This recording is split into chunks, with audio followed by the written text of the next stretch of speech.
আসসালামু আলাইকুম। আজকে আমি বাচ্চাদের অনেক পছন্দের একটি কেক ডিজাইন শেয়ার করব, আর সেটা হচ্ছে Tom and Jerry theme cake. বাচ্চারা সাধারণত কার্টুনের যে থিমগুলো রয়েছে সেগুলো অনেক পছন্দ করে থাকে। আর কাস্টমার আপু যে কেকটার থিম দিয়েছে, উনি সবসময় একটা না একটা নতুন থিম বাচ্চাদের উনি বের করে তারপরে আমাকে বলে যে এরকম টাইপের কোনো থিম করে দিবেন। তো সেই অনুযায়ী আমি কেকটা ডেকোরেশন করছিলাম। আর এই কেক ডেকোরেশনের ফ্লেভার ছিল চকলেট ফ্লেভার, 2 টায়ার কেক। আর চকলেট ফ্লেভারের মধ্যে 2 টায়ার কেকটা সেট করার জন্য ফার্স্টেই আমি নিচের বেসটা সেট করছিলাম। আর এই কেকটা ডেকোরেশনের ফার্স্টের দিকে প্রথম যে টায়ারটা রয়েছে সেটা কিন্তু সেট করার জন্য অবশ্যই নর্মাল ফ্রিজে 1 থেকে 2 ঘন্টা আগে সেট করে নিতে হবে। তারপরে উপরে টায়ারটা বসাতে হবে। তাতে করে একটা সুবিধা হয় যে কেকগুলো যখন সেট করা হয়, 2 টায়ার কেক সাধারণত কিন্তু উঁচু টাইপের হয়। আর এই কেকগুলো একটার উপর আরেকটা যখন বসানো হয়, তখন দেখা যায় কেকগুলো ডেবে যাওয়ার চান্স থাকে বা হেলে যাওয়ার চান্স থাকে। প্রথমত যখন কেকের কাজগুলো করা হয়, কেকটা যদি ফ্রিজে কিছুক্ষণ সেট করা হয় তাহলে ক্রিমটা একটু স্টেবল হয়।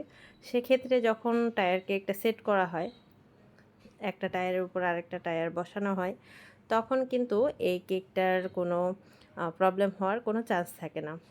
এই তো সাইডে জাস্ট আমি ব্লু কালারের কিছু শেড লাগিয়ে তারপরে জাস্ট আমি সুন্দর করে এই ডিজাইনটা করে দিলাম। দ্বিতীয়ত আমি আহ, উপরের যে টায়ারটা রয়েছে সেটাও আমি আগে থেকেই চকলেট ফ্লেভারের ক্রাম কোটিং করে রেখেছিলাম ফ্রিজে। তারপরে বাকি ডেকোরেশনটা করব সেমভাবে আমি ভ্যানিলা ক্রিম দিয়ে উপরের ডিজাইনটা করে নিচ্ছিলাম। আর কেকটা একদমই সহজ আর সিম্পল ডিজাইনের ছিল, কিন্তু কেকটা ডেকোরেশন করার পর অনেক সুন্দর লাগে। যে কোনো কেক আসলে কেক ডেকোরেশন করার সময় মনে হয় কেমন লাগবে, কিন্তু কেকটা ডেকোরেশন হয়ে গেলে তখন মাশাআল্লাহ অনেক সুন্দর লাগে। যে কোনো কাজ করার পরেই কিন্তু ভালো লাগে দেখতে। সেমভাবেই আমি উপরের টায়ারটার কেকের যে সুন্দর করে আউটকাম ফিনিশিংটা দিয়ে দিলাম। আউটকাম ফিনিশিং হয়ে গেলে আবারও এটার মধ্যে সেম প্রসেসে আমি সাইডের যে নিচের অংশের বর্ডারটা রয়েছে সেটার আবারও একটু ব্লু কালার শেড করে দেব। আর কাস্টমার আপু নিচের থিমটাও কিন্তু মানে পুরো কেকটার থিম ব্লু কালারের মধ্যে করতে বলেছিলেন।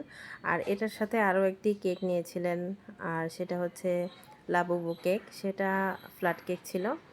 জাস্ট আমি সেমভাবে দুটি কেক সেট করে নিয়েছিলাম ফ্রিজে। তারপরে এভাবে টায়ারটা আমি একটার উপর একটা বসিয়ে দিয়ে, আর টায়ার কেকের সাপোর্টের জন্য একটি পাইপ দিয়ে দিলাম। তারপরে বাকি ডেকোরেশনটা আমি করে নিব। আর এই কেক ডেকোরেশনের জন্য আমি 1F নজেল ইউজ করেছি। সাইডের যে বর্ডারগুলো রয়েছে উপরের টায়ার কেকের সাইডে আর নিচের সাইডে আমি জাস্ট 1M নজেল দিয়ে এই টায়ার কেকের বর্ডারটা তৈরি করে নিয়েছি। বর্ডার ডিজাইনগুলো কিন্তু একই নজেল দিয়ে অনেক ধরনের শেড মানে বের করা যায়। এটা আসলে কাজ করতে করতে প্র্যাকটিসের উপর কিন্তু ডিপেন্ড করে। একই নজেল দিয়ে কয়েক ধরনের ডিজাইন তৈরি করে নেওয়া যায়। এরপরে আমি যে টম অ্যান্ড জেরি থিমের আমি মেইন ফোকাস যেটা টম আর জেরি, এদের আমি কিছু স্টিকার তৈরি করে নিয়ে এসেছিলাম। আর সেগুলো আমি সুন্দর করে এভাবে বসিয়ে দিচ্ছিলাম কেকের মধ্যে। আমার কাছে যেভাবে যেটা ডিজাইন ভালো লাগছিল সেই অনুযায়ী করে নিচ্ছিলাম।